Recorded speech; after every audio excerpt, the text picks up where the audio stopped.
नमस्कार सी न्यूज़ भारत देख रहे हैं आप। मैं हूं अखिलेश पांडे। वक्त हो चुका है न्यूज़ बुलेटिन का। खबरों के इस बुलेटिन में सबसे पहले हम बात करेंगे बेगूसराय की, जहां अपराधियों ने एक बार फिर बड़ी वारदात को दिया अंजाम। साथ ही आपको दिखाएंगे कि कैसे पाकुड़ में महावीर जयंती पर निकाली गई भव्य शोभा यात्रा। इसके साथ ही आगे बढ़ेंगे और जानेंगे कि कहां आग का गोला बना डंपर। और भी तमाम खबरों पर आई विस्तार से करते हैं चर्चा।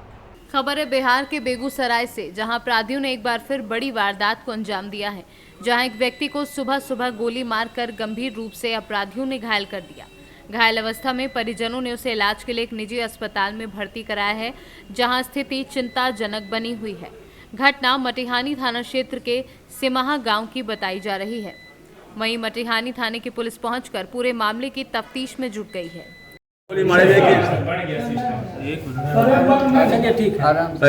कितना हल्ला करते हैं मटियानी में गोली मारी है, क्या मामला निकल कर सामने आया है? आज सुबह सूचना मिली थी कि मटियानी में एक व्यक्ति को गोली मार दी, उसको इलाज के लिए ले जाया गया है। इलाज उसका हो रहा है। इसमें जांच की गई तो पता चला है कि इसी का जो पड़ोसी है अमित, ये इसका चचेरा भाई है। इसके साथ में जो जिसको गोली लगी है उसका विवाद चल रहा था और उसी चक्कर में इसने गोली मारी है। जिसने गोली मारी है उसकी पहचान हो गई है, एक अमित है और एक का नाम अवधेश है। ये दोनों ही उसमें रिश्ते में चचेरे भाई लगते हैं, गोतिया में आते हैं। और मटियानी थाने ने छापेमारी स्टार्ट कर दी गई है और बहुत जल्दी दोनों की गिरफ्तारी की जाएगी। किस लिए गोली मारी गई थी? मैंने आपको अभी बताया कि पैसों का विवाद का लेन देन था। जो जिसको गोली लगी है उसका पैसा बकाया था अमित के ऊपर। ये अमित से पैसा मांग रहा था, वो पैसा देना नहीं चाहता था। ये बात इसमें अभी तक की जांच में स्पष्ट हो गई है और मटियानी थाना लगातार छापेमारी कर रही है। शीघ्र इनको गिरफ्तार करके जेल भेजा जाएगा। कि बालू कारोबार को लेकर के ऐसी अभी सूचना नहीं है, ये तो अभी जांच हो रही है, उसमें पता चलेगा कि बाकी ये लोग क्या क्या काम करते थे। बेगूसराय से सीनू संवाददाता मोहम्मद मुमताज की रिपोर्ट। पाकुड़ शहर में महावीर जयंती के अवसर पर जैन समाज के लोगों द्वारा भगवान महावीर की भव्य शोभा यात्रा निकाली गई। शोभा यात्रा में भगवान महावीर स्वामी को रथ में विराजमान कराकर और शोभा यात्रा में भगवान महावीर के उपदेशों की तख्तियां लिए हुए जैन समाज के युवा चल रहे थे। अहिंसा एवं शाकाहार की जागरूकता संबंधित नारे लगाए गए। शोभा यात्रा में महिलाएं बढ़ चढ़ कर हिस्सा लिए जियो और जीने दो का नारा लगा रही थी। आज की इस शोभा यात्रा में जैन समाज से प्रकाश जैन, विकास जैन, सुनीता जैन, अज्जू जैन, प्रवीण जैन आदि लोग शामिल रहे। महावीर जयंती के उपलक्ष्य पर हम देश में अपने पूरे जन्म के साथ से जुड़ते हुए ये चाहेंगे कि अहिंसा बना रहे और लोगों में भाईचारा बना रहे। हमारे महावीर भगवान का नारा है अहिंसा परमो धर्म, जियो और जीने दो। आज महावीर जयंती के उपलक्ष्य पर पूरे शहर में हम लोगों ने अपना एक रथ यात्रा निकाला है और दिन भर भक्ति व पूजन चलता रहेगा धर्मशाला के अंदर। यही हम लोगों का संदेश है कि देश में या दुनिया में अहिंसा परमो धर्म चलता रहे। पाकुड़ से सीनू संवाददाता अभिषेक तिवारी की रिपोर्ट। जनपद प्रयागराज के करछना तहसील क्षेत्र में ओलावृष्टि क्षेत्र का निरीक्षण करने पहुंचे एसडीएम करछना शुभम श्रीवास्तव। जल्द मिलेगा किसानों को मुआवजा। पिछले दिनों करछना क्षेत्र में बारिश के साथ ओला पड़ने की वजह से किसानों की फसल नष्ट हुई थी।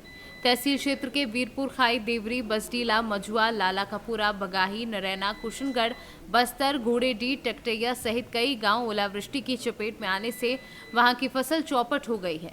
एसडीएम करछना शुभम श्रीवास्तव ने निरीक्षण करते हुए कहा कि किसानों का काफी नुकसान हुआ है, जिसको लेकर राजस्व टीम लगाई गई है। किसानों के नुकसान की रिपोर्ट शासन को भेजी जाएगी, जिससे किसानों को मदद मिल सके। प्रयागराज से सीनू संवाददाता मंगला प्रसाद पटेल की रिपोर्ट। खेतों तक पानी पहुंचे, इसके लिए सरकार माइनर और राजबाहु की सफाई करने के लिए करोड़ों रुपए खर्च कर रही है, मगर सिंचाई विभाग के अफसर माइनर की सफाई न कराकर किसानों के हित में जारी किए इन रुपयों का जमकर बंदरबाट कर रहे हैं। उन्नाव में नहर विभाग के शारदा खंड का ऐसा ही कारनामा सामने आया है। विभाग से निकलने वाले आधा दर्जन माइनरों राजबाहु की केवल कागजों पर सफाई कर दी गई। किसानों ने शारदा खंड के ये कारनामे खुद उजागर किए। किसानों ने अपना दर्द बयां करते हुए कहा, हर बार माइनरों राजबाहु की केवल कुछ दूर सफाई की जाती है, बाकी पूरी माइनर में सफाई नहीं होती है और इनमें जमी घास, सिल्ट ऐसे ही छोड़ दी जाती है, जिससे खेतों तक पानी नहीं पहुंच पाता है। पानी ना मिलने की वजह से वह खेती बाड़ी नहीं कर पाते हैं। Jagdishpur minor, Dakauli minor, Sunedha minor, Targaon, Jalgaon, Bhatkherwa minor भाई कागजों में तो हो गई, लेकिन मौके पर नहीं हुई। क्या नाम है भैया आपका? दिलीप कुमार शुक्ला। दिलीप जी ये बताइए जो माइनर है इसकी सफाई वफाई यहाँ से हुई है कहीं? वो आगे पीछे हुई थोड़ी बहुत। हाँ। और यहाँ तक का तो सामने खुदे देख लो। हाँ। कुछ भय नहीं यहाँ। अच्छा, मतलब वहाँ पे आगे थोड़ी बहुत सफाई? थोड़ी बहुत पीछे हुई। और यहाँ पे ये जो ये यहाँ सफाई नहीं हुई? यहाँ कुछ नहीं हुआ। पानी वानी आता है इसमें? कभी नहीं आता है। कभी पानी नहीं? कभी पानी आता ही नहीं। अच्छा, कभी चेक किया था, कभी पानी नहीं। इसके पहले यहाँ तक कब सफाई हुई? अरे सफाई तो हर साल होती है यहाँ। सफाई हर साल होती, थोड़ी बहुत वहाँ पीछे हो जाती है शुरू में ने स्टार्टिंग दिखावे खाते हैं, बाकी कहीं कुछ नहीं होता। इसका मतलब सफाई दिखा के रुपया निकाल लिए जाते? बस यही होता है। पानी कब आया इसके पहले यहाँ आखिरी तक? पानी भैया कभी नहीं आता है।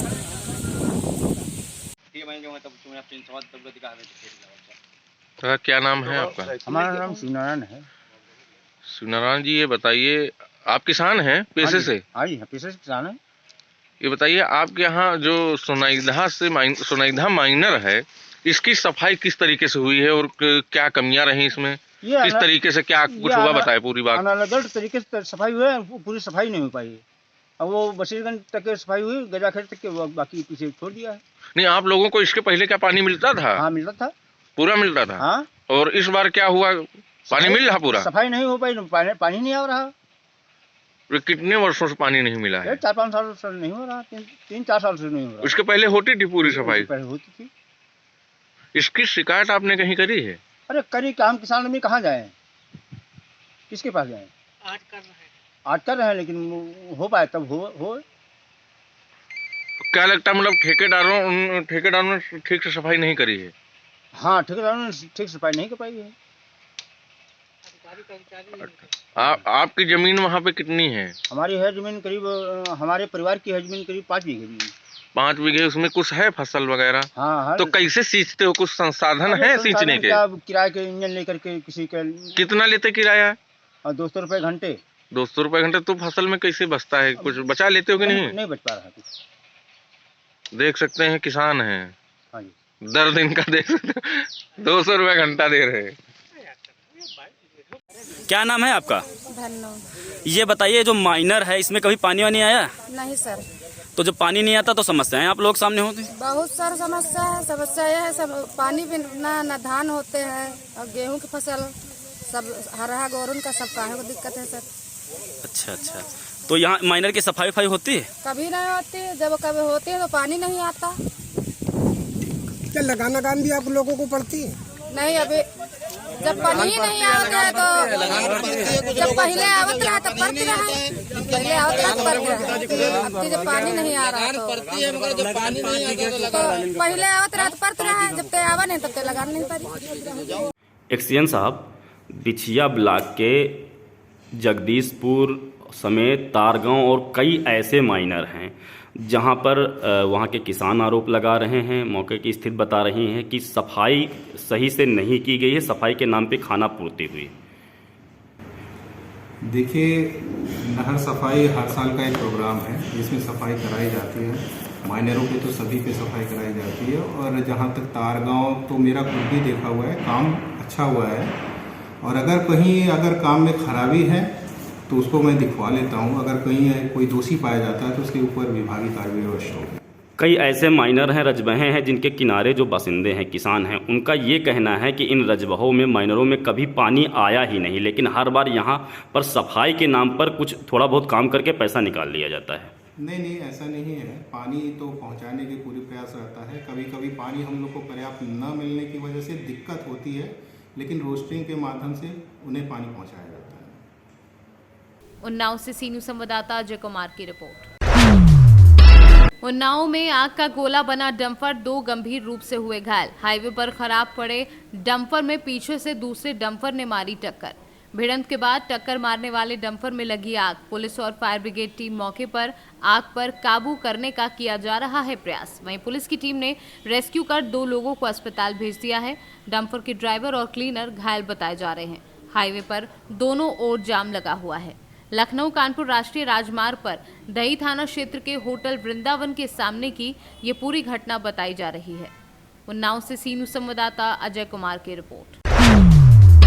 गैर समुदाय के व्यक्ति द्वारा 2 नाबालिग लड़कियों को बहला फुसलाकर भगाकर ले जाने वाले युवक पर नहीं हो रही है कार्यवाही। क्षत्रिय समाज की बैठक में 2 नाबालिग लड़कियों को मुस्लिम समुदाय का एक युवक बहला फुसलाकर भगा कर ले जाने एवं पुलिस द्वारा कार्यवाही न करने पर रोष व्यक्त किया। आज जनपद बदायूं में रविवार को रोडवेज बस स्टैंड बिसौली के सामने गेस्ट हाउस में सैकड़ों क्षत्रिय समाज के लोगों ने बैठक की। क्षत्रिय समाज के लोगों ने बिसौली कार्यालय तक ये रैली निकालकर अपराधियों को सजा दिलाने की मांग की है। ग्राम डोंडनपुर का एक परिवार है क्षत्रियों का, और वो मेहनत मजदूरी करके अपना पालन पोषण करते हैं। गांव में रहते हैं, पंजाब जाकर अपनी मेहनत मजदूरी करते हैं, वहाँ कमा कर आते हैं, कुछ दिन गांव में रहते हैं, फिर वहीं चले जाते हैं सीजन में, जहाँ वो भट्टो वगैरह पे काम करते हैं। इनकी 2 नाबालिग बेटियां हैं जिन्हें ये पढ़ा लिखा रहे हैं। गांव का ही एक मुस्लिम परिवार है जिसका लड़के का नाम है रुखसत।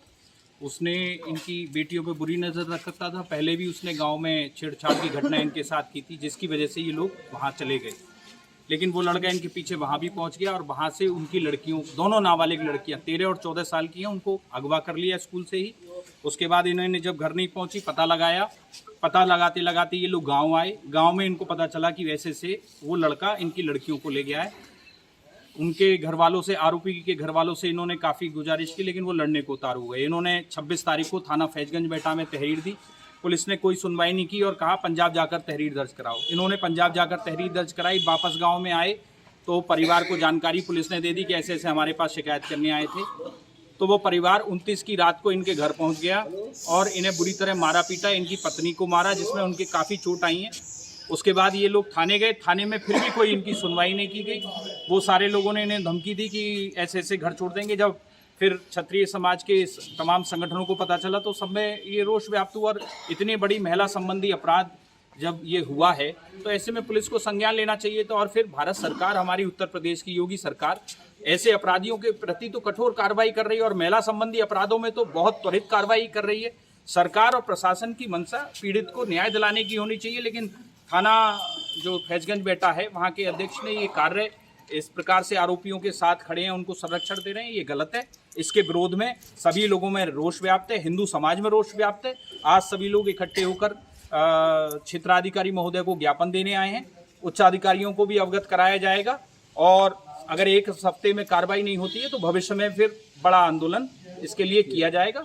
तो यही आज ज्ञापन देने के लिए सब लोग एकत्रित हुए। धन्यवाद। सीओ ऑफिस पर इकट्ठे होकर आए हैं, क्या मामला है? साहब, लड़कियां का मामला है। मेरी लड़की 2 बेटियां नाबालग थी, स्कूल जाती थी। वहाँ से क्या कहते हैं, ये मोमदन का लड़का क्या कहते हैं ले आया। मैं धौलनपुर का रहने वाला हूँ साहब। क्या नाम है लड़के का? लड़का का है रुखसत अली, समझे, और बाप का नाम है क्या कहते हैं नौसे अली, समझे। उसके बाद में मैंने इन्हें बहुत पहले भी मैंने क्या कहता ये वाक़या हुआ तब भी मैं समझा के गया यहाँ, समझे। गली में आता घूमता सब में क्या कहते हैं। फिर मैं परेशान होकर पंजाब चला गया, समझे। पंजाब जाकर तब मेरे पीछे इन्हें पंजाब जाकर ये वाक़या करा, समझे। फिर मुझे थोड़ा पता पड़ा तो मैं यहाँ आया क्या कहते हैं धौलनपुर, समझे। यहाँ मैंने तैरी थी थाने भी, समझे। थाने तैरी जाकर क्या कहते हैं उनने कोई मेरी सुनवाई नहीं करी। फैजगंज बेटा थाने में, फैजगंज बेटा जाके, समझे। कोई अब भी धमकी पूरा क्या कहते हैं ये मोहम्मद ज़्यादा है। मेरी 4-5 बकरियाँ क्या कहते हैं, मैं परेशान हूँ क्या कहते हैं, ना तो मुझे ये मार देंगे। गाँव में, घर में भी आ गए? हाँ, घर में भी क्या कहते हैं मुझे क्या कहते हैं धमकियाँ दे रहे हैं, समझे।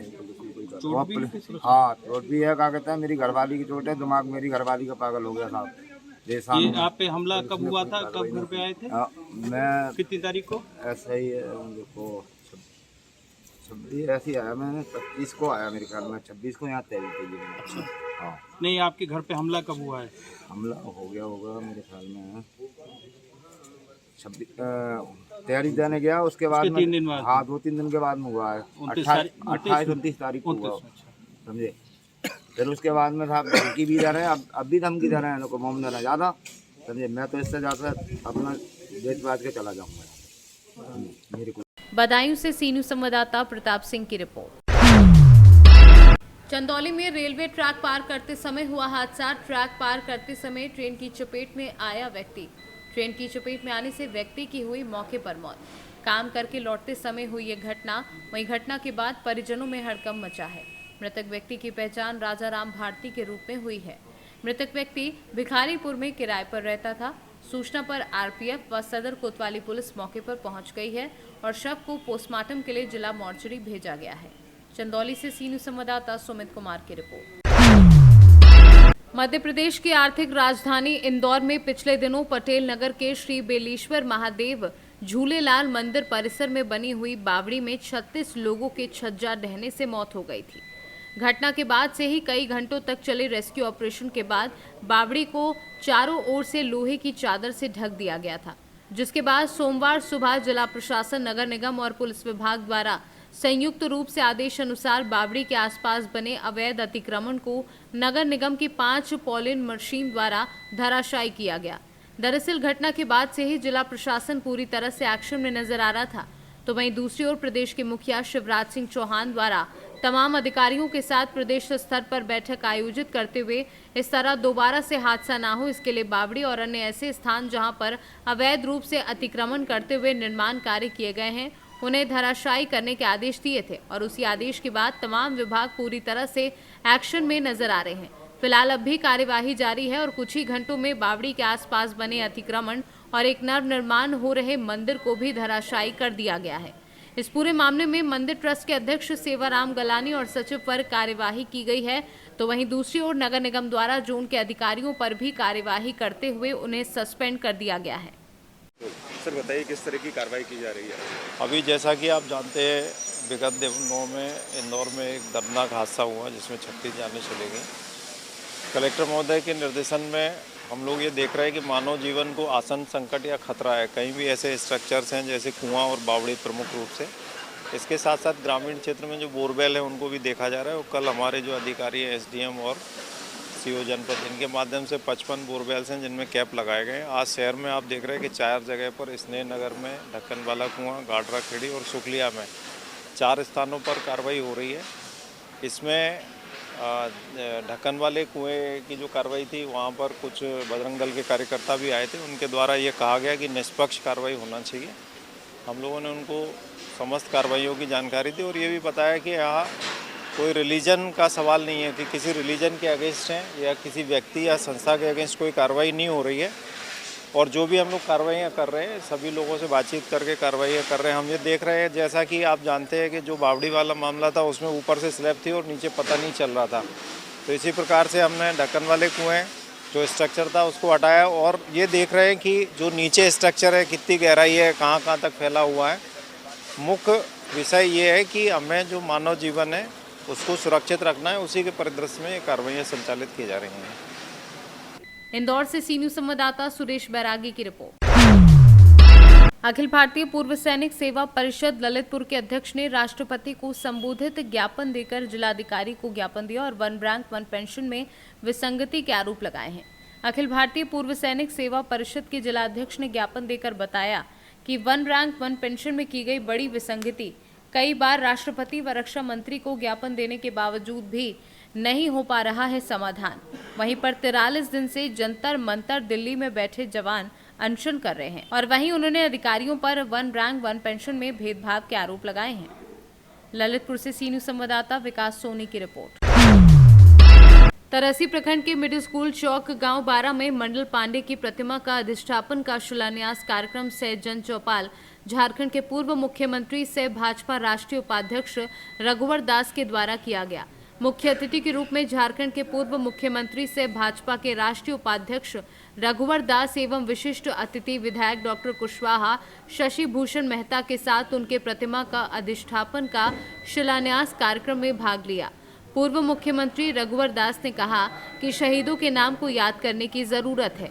वर्तमान के मुख्यमंत्री पर जन चौपाल में भ्रष्टाचार के खिलाफ 11 अप्रैल को रांची चलने का आह्वान किया है। हमारी सरकार में महिलाओं के लिए 1 रुपए में 50,000 जमीन रजिस्ट्री हो जाती थी।